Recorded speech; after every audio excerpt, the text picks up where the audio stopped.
This is the border between Kenya and Somalia. Now, we can't show you this for security reasons, but either side of this border is a pretty substantial security setup, and that has only grown in size and scrutiny in the aftermath of the Westgate attack in Nairobi.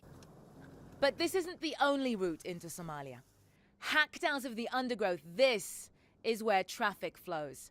The Panya routes, so-called rat routes, used by smugglers to cross back and forth undetected.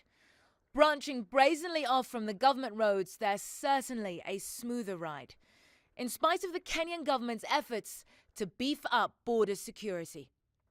Up through these smugglers' routes, we've managed to enter Somalia from Kenya without any checkpoints, without being asked for ID, without seeing any sort of government presence.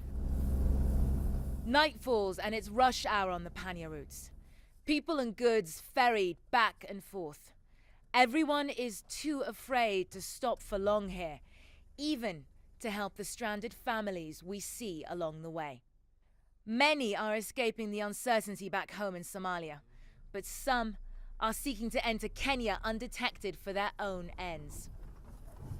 The Panya routes end in the Dadaab refugee camp, currently the target of the Kenyan government's post-Westgate anger. Authorities believe that during the build-up to Westgate, Al-Shabaab operatives traveled from Somalia through the Panya routes and hid among the refugees in the camp. And it's from there the Kenyan authorities say that they and other undocumented people made their way through government checkpoints and deeper into Kenya, often hiding in plain sight. This is one of the public buses plying their trade on the road between Dadaab and the Kenyan capital. We wanted to see for ourselves how this works, so we board one of the buses and ask the conductor about the fare. He gives us a price. We say we don't have documentation, and the price goes up, from about $12 for both of us to $230. The conductor says it will buy me and my companion the use of fake Kenyan IDs and a safe trip. Don't worry, he says. You're not alone.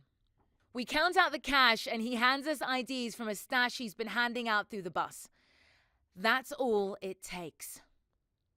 We don't need the IDs, but others on the bus do. As we arrive at Garissa, the main town in northeastern Kenya, we're told to line up at the checkpoint.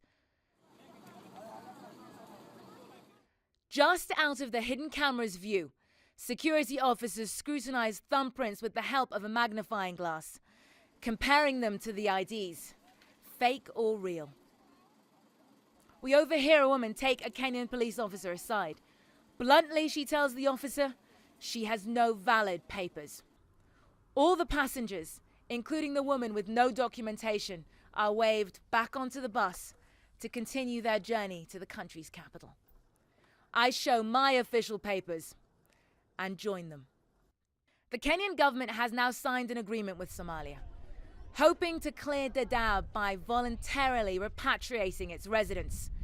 But will that be enough to protect Kenya? Ne'em El-Bagher, CNN, Nairobi, Kenya.